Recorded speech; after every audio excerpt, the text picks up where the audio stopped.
بسم اللہ الرحمن الرحیم۔ سامعین، ہم نے تاریخ سے سبق نہیں سیکھا۔ آج سے ٹھیک 55 سال پہلے شیخ مجیب الرحمان کے خلاف غداری کا مقدمہ چلا اور آج پاکستان میں سن 2023 میں عمران خان پاکستان کا غدار ہے۔ ہم آپ کو پاکستان کے جوڈیشل ریکارڈ سے ثابت کریں گے کہ دونوں کے مقدمات میں انتہا کی مماثلت ہے۔ کیسے؟ 25 اور 26 مارچ سن 1971 کو شیخ مجیب کو ڈھاکہ سے گرفتار کر لیا جاتا ہے۔ اس کی جماعت عوامی لیگ کو بین کر دیا جاتا ہے اور گرفتاری کے بعد شیخ مجیب الرحمان کو میاں والی جیل میں قید کر لیا جاتا ہے۔ اس کے خلاف غداری کا مقدمہ بنتا ہے۔ مقدمے کی چارج شیٹ سے پہلے میں آپ کو اس کا جو ٹریبونل ہے، اس کی جو فارمیشن ہے، ذرا یہ سنیے۔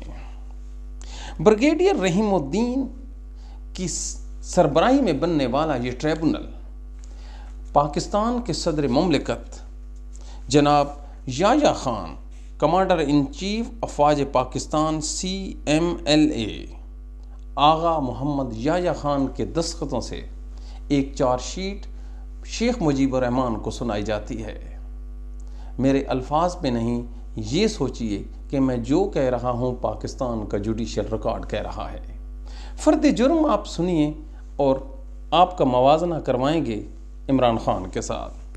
پاکستان کے خلاف جنگ کرنا، جنگ کی کوشش کرنا یا ایسی جنگ کے لیے عوام کو ترغیب دینا، یہ اس کا پہلا فرد جرم۔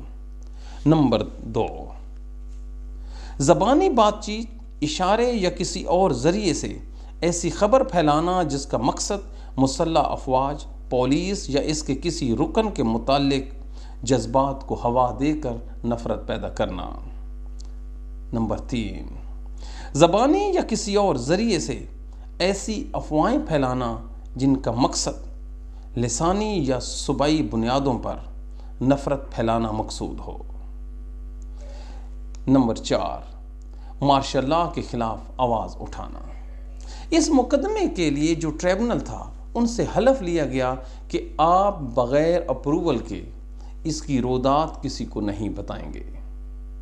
اس مقدمے کی سماعت ہوتی ہے اور قوی امکان یہی ہے، تاریخ بتاتی ہے کہ شیخ مجیب الرحمان کو سزائے موت سنا دی گئی کیونکہ اس پہ انتہا کا دباؤ تھا پاکستان کے مالکان کی طرف سے۔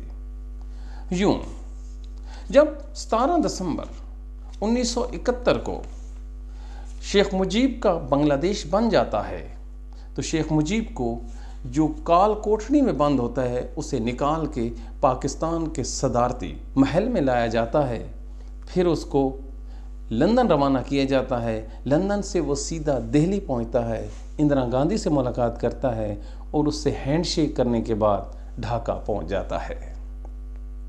یوں ایک غدار کوٹھڑی سے بذریعہ لندن وزیر اعظم ہاؤس ڈھاکہ تک کا سفر طے کر لیتا ہے۔ اب آپ عمران خان کی طرف آئیے۔ شیخ مجیب کی عوامی لیگ کو بین کیا گیا۔ عمران خان کی PTI کے خلاف فارن فنڈنگ کیس زیر سماعت ہے اور قوی امکان ہے اسے بھی بین کر لیا جائے گا۔ نمبر 2، عمران خان کے خلاف الزام ہے کہ وہ پاکستان کا غدار ہے۔ وہ پاکستان کی مسلح افواج، سیکورٹی فورسز، پولیس، عدلیہ اور الیکشن کمیشن کے خلاف عوام کو اکساتا ہے۔ یہ اپنے اشارے کنایوں سے پاکستان کی عوام کو بغاوت پہ اکساتا ہے، لہٰذا اس پہ 76 کے قریب FIRیں درج ہو چکی ہیں۔ لہٰذا اس غدار کو پکڑنا بھی لازمی ہے اور اس کے خلاف جو چارج شیٹ ہے اس میں جو پنشمنٹ پرووائڈڈ ہے وہ ڈیتھ ہے۔ اب اللہ خیر کرے۔ کیا پاکستان کو یہ جو FIRیں ہیں، یہ جو غداری کے مقدمات ہیں، یہ بچا سکے؟ نہیں۔ پاکستان کو کیا بچا سکتا تھا؟ انصاف اور جمہوریت۔ نہ پاکستان کی عدالتوں نے بنگالیوں کے ساتھ انصاف کیا اور نہ ہی ہمارا الیکشن کمیشن نے ان کو حق خود ارادیت یا حق رائے دے دیا، لہٰذا پاکستان ٹوٹ گیا۔ اب پاکستان کی سروائیول کس میں ہے؟ پاکستان کی سروائیول انصاف میں ہے۔ پاکستان کی سروائیول صاف شفاف انتخابات میں ہے۔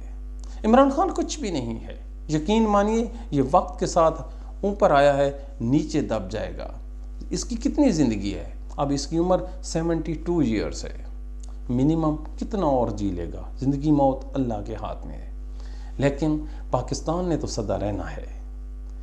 یہ جو روش ہے مقدمات کی، اس نے پہلے بھی پاکستان کو ڈبویا اور یہ اب بھی پاکستان کو ڈبوئے گی۔ یقین نہ آئے تو آپ گلی چوراہوں میں مائک پکڑیں، کسی بھی شخص سے پوچھیں، وہ آپ کو بتائے گا کہ ان کے کیا جذبات ہیں، کن کے بارے میں۔ یہ خود آپ سنیے، کیونکہ ہماری جان بہت چھوٹی سی ہے۔ Thank you.